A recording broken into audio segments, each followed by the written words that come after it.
Ya, kita lanjut, kita beri suara untuk Pak Mahfud. Apakah Anda sepakat juga apa yang disampaikan dengan Mbak Monik maupun juga dengan Pak Nurholis?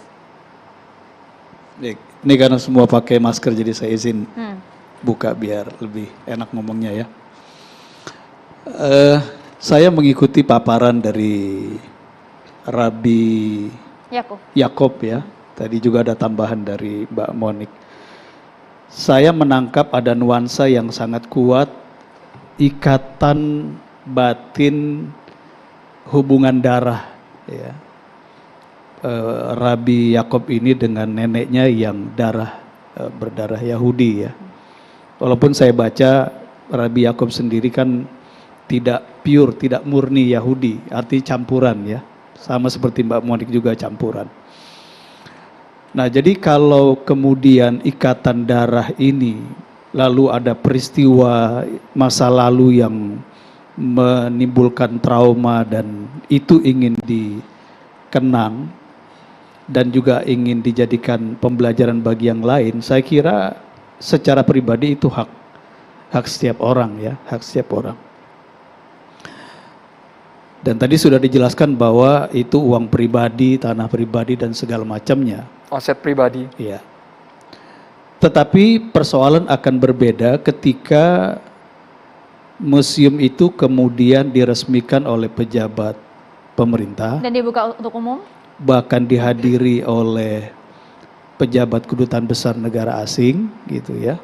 Dan kemudian dibuka untuk publik, untuk masyarakat demi kepentingan tadi yang istilahnya edukasi. Maka persoalan yang tadinya pribadi ini kemudian menjadi persoalan publik. Dan bukan sekedar persoalan publik, ketika ada pejabat kedutaan besar negara asing ikut hadir, maka dia menjadi persoalan politik. Nah, di sini kita harus cermat melihatnya. Jadi argumentasi yang sifatnya personal, ini kemudian sudah tidak relevan ketika peristiwa ini atau fakta ini kemudian sudah dibawa ke ruang publik dan kemudian juga sudah masuk ke ruang politik. Ya. Memang saya baca juga ada statement Pak Rabi Yakob bahwa dia tidak ada urusan dengan politik. Sehingga ini lebih murni urusan dia dengan neneknya yang katanya diklaim sebagai korban Holocaust dan seterusnya. Tetapi ada hal yang perlu difahami bahwa Holocaust itu sendiri adalah peristiwa politik. Ya. Jadi kalau kita baca sejarah manapun, Holocaust itu adalah peristiwa politik. Dan setiap peristiwa politik yang besar, bukan saja di dunia termasuk di Indonesia, di negeri kita ini, apalagi menyangkut korban nyawa manusia dalam jumlah besar, itu selalu ada pro kontra. Contoh misalnya, pemberontakan G30 SPKI. Kita nggak pernah tuntas kalau ditanya berapa jumlah korban tewasnya. Iya kan? Lain sejarawan, lain versi. Lain pejabat, lain versi. Ganti presiden, ganti angka juga. Holocaust juga begitu. Sampai sekarang tidak ada data tunggal. Dari data yang paling kecil sampai data yang paling besar, itu kita sajikan. Nah, kalau kita mau mengedukasi, terus data yang mana yang akan kita jadikan media atau pesan untuk mengedukasi. Jadi ini harus hati-hati. Jadi begitu ini dibawa ke ruang publik, bahkan ada nuansa politik, lalu ada misi mengedukasi, di sini perlu kehati-hatian. Ini yang perlu diperhatikan oleh Rabi Yakob. Lalu yang kedua, begini, saya yakin sebagaimana Mbak Monik, Rabi Yakob ini kan warga negara Indonesia ya, warga negara Indonesia, sama seperti Babe Haikal juga. Kita di Indonesia ini memang multi etnis, multi ras. Saya punya istri saya ini keturunan Chinese. Bahkan bapaknya itu orang Jepang. Mungkin Babe Haikal ada darah-darah Arabnya, mungkin, saya nggak tahu. Ibu Kalimantan. Mbak Monik ada darah Belandanya, ada darah Yahudinya, begitu ya. Tapi kita ini punya status yang sama sebagai warga negara Indonesia. Sehingga begitu urusan-urusan pribadi kita kemudian menyangkut aspek-aspek publik dan bahkan politik, maka yang kita lakukan harus menyesuaikan dengan negara, dengan segala macam perangkat peraturannya. Ini yang ingin saya sampaikan begitu. Misalnya begini, di Cina pada tahun 1966 sampai 1976, 10 tahun. Kalau Holocaust kan peristiwanya kurang lebih 4 tahunan ya, sepanjang Perang Dunia Kedua. Walaupun sebelumnya juga sudah ada sikap-sikap pemerintah Jerman saat itu, Nazi mengisolasi orang-orang Yahudi di Jerman. Tetapi pembunuhannya itu sendiri itu kan terjadi kira-kira selama Perang Dunia Kedua itu. Dari tahun 1966 sampai 76, 10 tahun di Tiongkok terjadi revolusi kebudayaan, di mana kemudian korban tewasnya juga jutaan. Dari berbagai versi, misalnya versi yang terkecil adalah 2 juta, versi terbesar itu sampai 20 juta warga sipil tewas. Kalau sekitar 15 juta warga negara Indonesia keturunan Cina, keturunan Tiongkok yang ada di Indonesia, kita coba cek silsilahnya, pasti banyak yang nyangkut dengan nenek moyang mereka yang menjadi korban revolusi kebudayaan di China. Jadi maksudnya? Maksudnya adalah, apakah pantas mereka kemudian mendirikan museum revolusi kebudayaan di Indonesia? Karena mereka merasa nenek saya, kakek saya pernah menjadi korban pembantaian rezim komunis China misalnya. Kan tidak? Secara pribadi kita tentu saja berempati. Tetapi begitu masuk dalam wilayah publik dan bahkan politik, maka kita harus menyesuaikan dengan apa yang menjadi kepentingan nasional kita dan regulasi nasional kita. Itu contoh ya. Pak Mahfud sepertinya mengendus ada misi lain di luar edukasi, di luar politik. Saya tidak ingin menduga-duga, tapi saya ingin coba membuka kerangka berpikir kita agar lebih jernih. Saya ambil contoh yang lain misalnya. Berapa jumlah warga negara Indonesia keturunan Jepang yang tinggal di Indonesia? Mbak Monik tahu? Ada sekitar 5.000, maaf. Ada sekitar 5.000-an warga negara Indonesia keturunan Jepang yang tinggal di Indonesia. Kurang lebih samalah dengan warga negara Indonesia keturunan Yahudi. Ya. Boleh nggak mereka membuat museum Hiroshima dan Nagasaki di Jakarta? Atau di Surabaya? Atau di Semarang? Dengan alasan ada kakeknya, ada neneknya, ada pamannya, ada tantenya yang menjadi korban pemboman Hiroshima Nagasaki. Kan tentu saja tidak. Kita tidak berpikir sampai sejauh itu begitu. Atau Afghanistan misalnya, banyak pengungsi Afghanistan di Indonesia, sebagian kecilnya sudah jadi warga negara Indonesia. Boleh nggak mereka bikin museum pembantaian warga Afghanistan dalam perang Afghanistan dengan Uni Soviet? Artinya apapun itu museum Jadi Holocaust maksud ini saya tidak ada begini, relevansinya sama sekali. Rabi Yakob secara personal, neneknya misalnya dinyatakan bagian dari korban Holocaust. Secara manusia, secara pribadi kita berempati. Kita berempati. Dan hak beliau juga untuk kemudian mengingat itu. Tetapi begitu ingatan itu diterjemahkan, dimanifestasikan dalam bentuk museum, dan kemudian diresmikan oleh pejabat pemerintah, kepala daerah misalnya, mengundang duta besar asing, itu sudah masuk wilayah publik dan bahkan menyangkut wilayah politik. Jadi kalau Pak Rabi Yakob itu mengatakan, saya tidak ada urusan dengan politik, ini lebih kepada urusan saya sebagai orang berdarah Yahudi, maka perkara Holocaust itu sudah perkara politik, dan meresmikan museum dengan mengundang duta besar luar negeri itu sudah peristiwa politik. Boleh Jadi ditanggapi Jadi dulu, tidak Pak ada Mahfud sama relevansinya, Pak Nurholis. tidak ada relevansinya Pak Nurholis. Ya, saya kira gini, terkait dengan ini ya, kan setiap orang itu kan memiliki kebebasan berekspresi. Saya kira Rabi Yaakov itu dalam rangka untuk mengekspresikan perasaannya, keprihatiannya terhadap peristiwa yang sedang kita bahas ini, beliau mendirikanlah museum. Saya kira termasuk juga teman-teman keturunan Jepang, ya punya, kalau mereka hendak mendirikan museum tentang Hiroshima Nagasaki, bisa saja Pak. Justru disitulah letak positifnya. Kita warga Indonesia yang tidak merasakan langsung peristiwa tersebut, itu bisa tahu lebih mendalam kalau kita bisa datang ke museum itu, begitu. Gini Pak. Sebentar B. Nah, ini yang kedua, saya tanggapin dulu tadi ya yang disampaikan oleh Mbak B. B, tadi saya senang tuh Mbak B menyinggung soal keberadaan Piagam Madinah. Bagaimana Nabi Muhammad itu punya sikap yang positif merangkul terhadap keberadaan umat Yahudi dan juga Nasrani, termasuk juga Sabiin atau Sabia ya. Nah, justru teladan itulah yang harusnya dilakukan oleh warga Muslim, termasuk di Indonesia. apa yang juga dicontohkan oleh Umar bin Khattab itu yang harusnya menjadi teladan kita di Indonesia, Pak. B, sehingga kita itu tidak buru-buru mengungkapkan perasaan kita yang negatif, kebencian terhadap orang lain, tahan dulu, kecurigaan dan sebagainya begitu.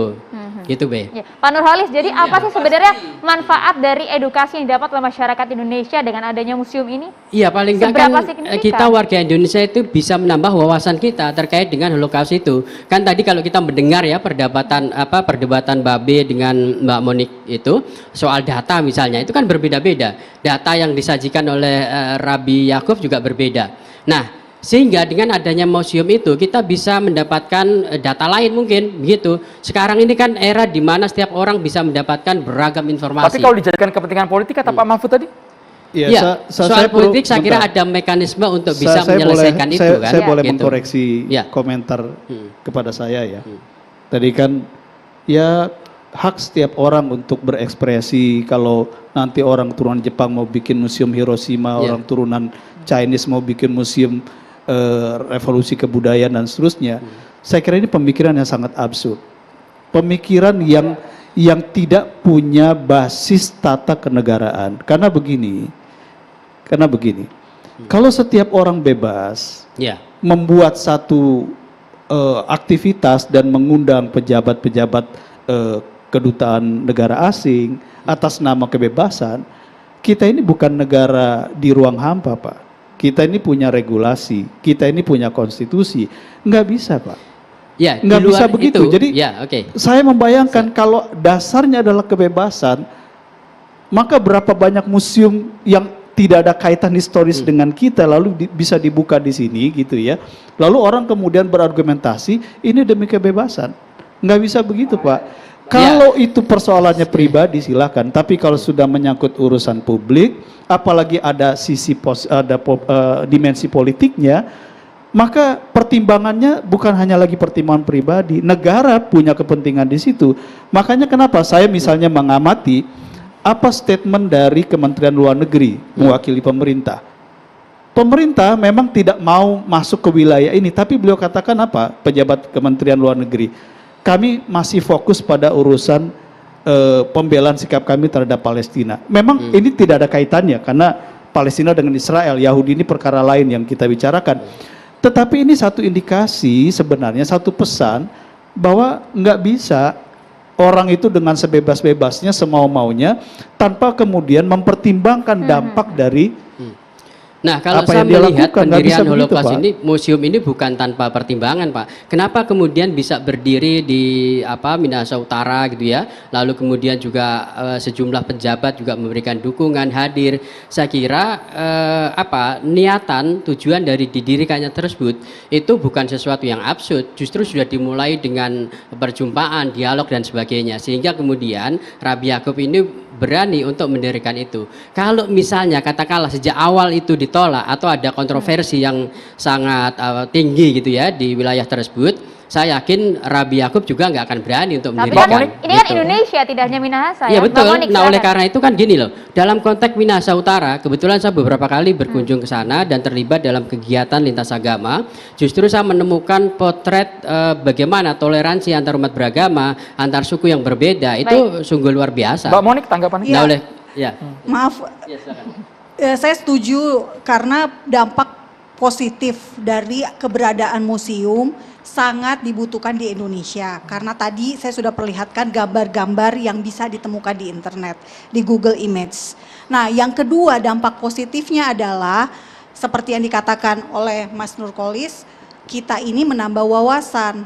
Nah, tentu saja bapak-bapak di sini tentu tahu ya, di Indonesia sekarang ini semua informasi beredar bisa didapatkan dengan mudah di media sosial. Nah, apa salahnya jika ada sumber resmi seperti museum gitu. Bahkan kalau perlu pemerintah, lembaga resmi ini juga menjadi menarik. buat museum-museum serupa di kota-kota Jadi lain. museum ini dimaksudkan sebagai sumber resmi informasi tentang Holocaust di Indonesia. Kira-kira begitu ya? Karena ini pernyataan Mbak Monik Museum ya. Holocaust di Minahasa dapat Begini. data-datanya itu dari Yad Vashem. Yad Begini. Vashem itu adalah Kita punya undang-undang yang mengatur tentang keberadaan museum dan Yad fungsinya. Vashem. Jadi tidak bisa setiap orang, setiap individu itu kemudian bikin museum sendiri gitu ya.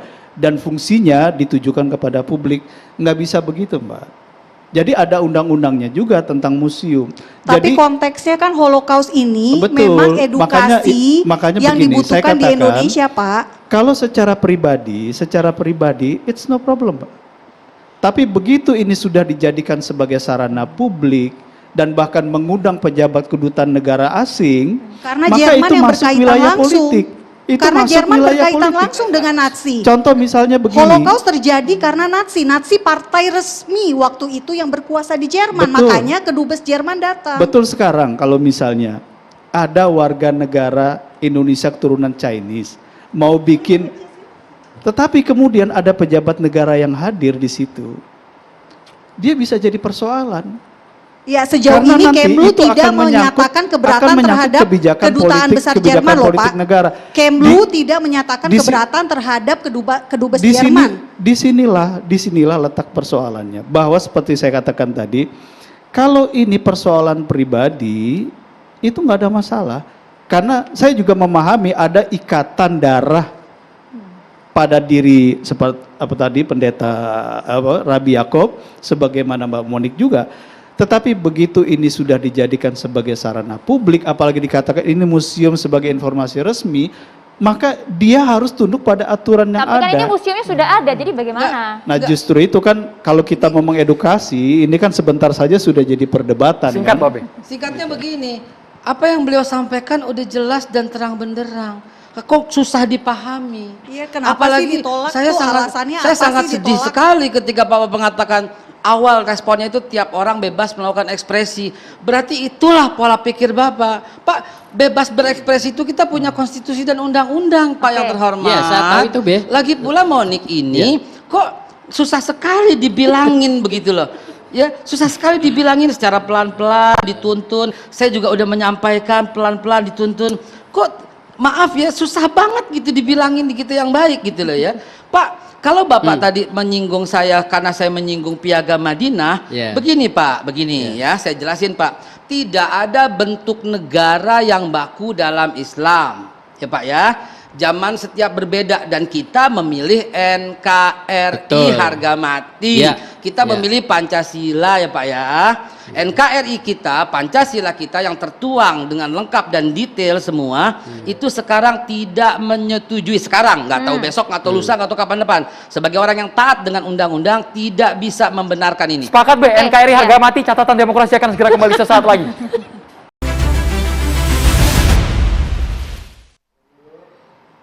Saat ini kami sudah kehadiran Habib Nabil Al-Musawa. Assalamualaikum, kami persilakan Habib Nabil. Waalaikumsalam warahmatullahi wabarakatuh. Assalamualaikum warahmatullahi wabarakatuh. Selamat malam ya bagi kita sekalian, bapak-bapak, ya ibu-ibu yang di studio, maupun juga para pemirsa TV One yang sekarang menyaksikan di rumah. Pertama saya ingin menyampaikan ya bahwa kita sekarang ya kaum muslimin ini sedang berada di satu bulan mulia.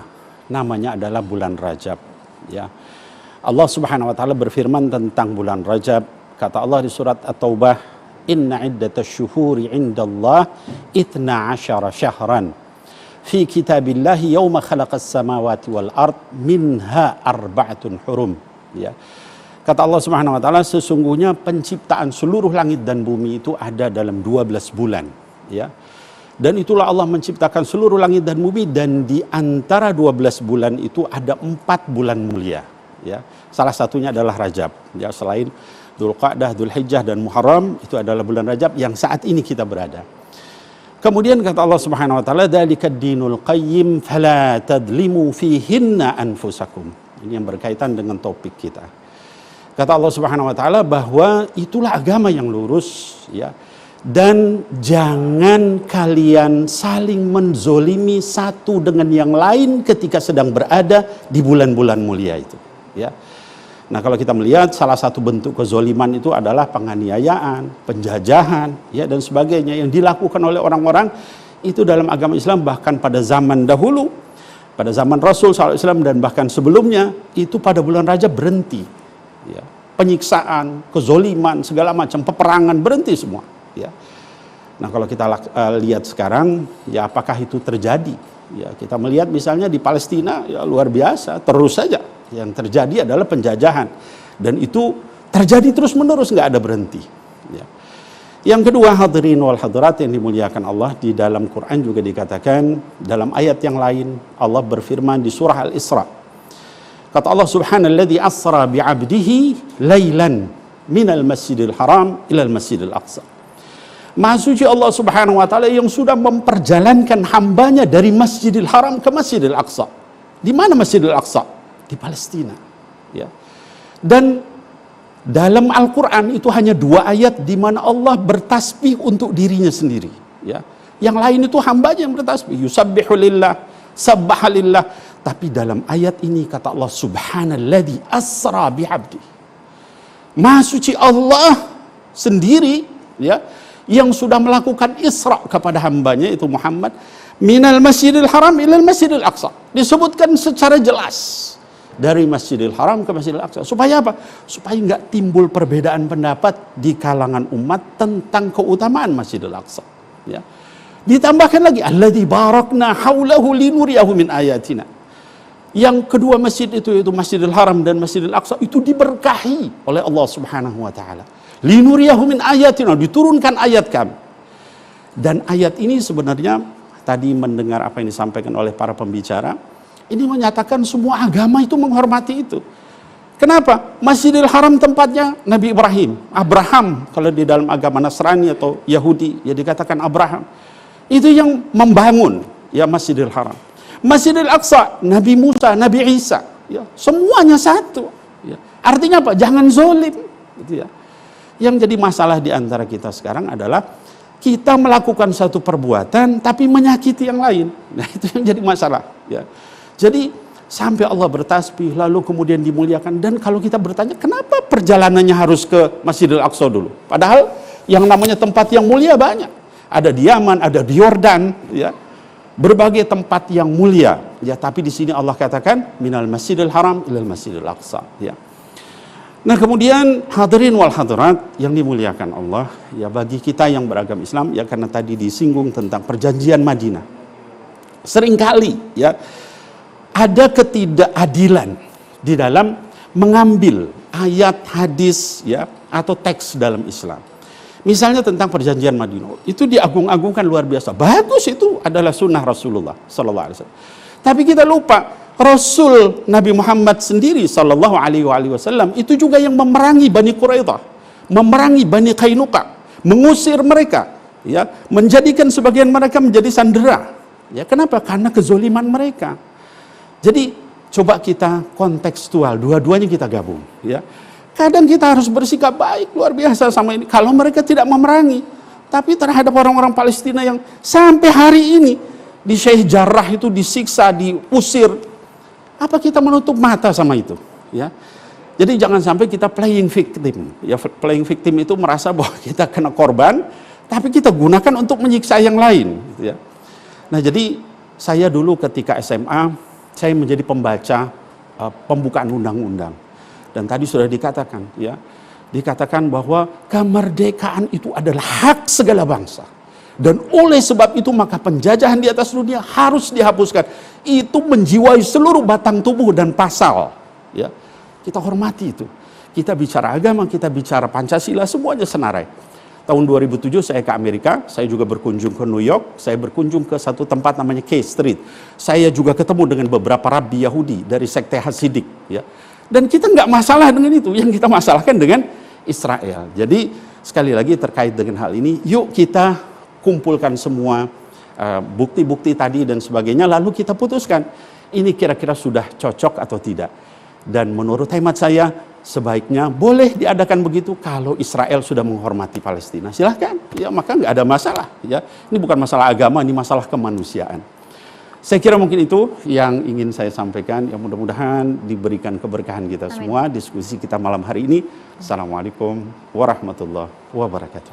Waalaikumsalam warahmatullahi wabarakatuh. Terima kasih banyak Habib Nabil Al-Musawa, Bapak Haikal Hasan, Bapak Mahfud Siddiq. Terima kasih banyak Pak Ahmad Nurholis, Mbak Monik juga terima kasih banyak atas waktunya malam hari ini. Tadi Pak Amir Syah Tambunan juga terima kasih Maria. Terima kasih banyak dan juga tadi di awal sudah hadir Pak Yakov Baruh, pendiri dari Museum Holocaust di Minahasa, juga telah memaparkan apa tujuan awalnya. Kami ucapkan terima kasih banyak untuk Anda pemirsa yang sudah menyaksikan kami dari awal hingga akhir acara. Kita berjumpa lagi di Catatan Demokrasi minggu depan. Sampai jumpa, saya Maria Segaf. Saya Rumida Merkuri. Sampai jumpa. Terima kasih banyak Babe, Pak Mahfud. Kita bisa berdiri semua Bapak-bapak. Kita foto dulu.